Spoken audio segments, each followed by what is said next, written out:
Hayat güzel, devran güzel, ömrümüz benzer bahara. Yanan yüzünde hal, ey gül camal sevimli ya. Yüreğimde bir arzum var, terk etmesin bizi hüzan.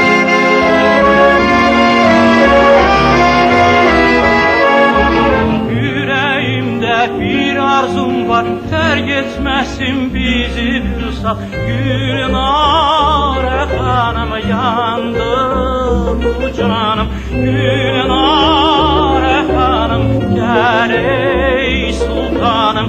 Oğlum kurbanın sevdiğim yar gel. Gülnare hanım yandı bu canım. Gülnare hanım gel ey sultanım. Oğlum kurbanın sevdiğim yar gel.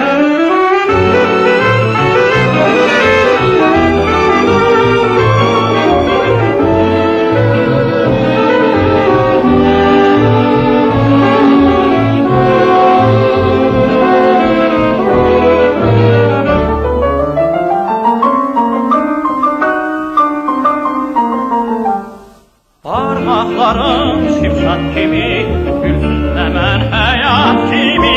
Ey sevgilim, ey dilberim, bakma sen ya kimi.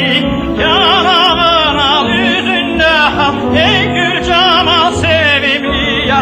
Yüreğimde bir arzum var, terk etmesin bizi hüsran.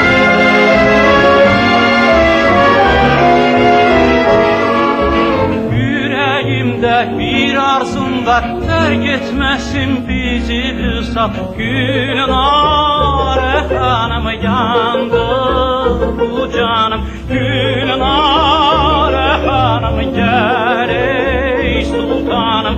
Oğlum kurbanın sevdiğim yar gel.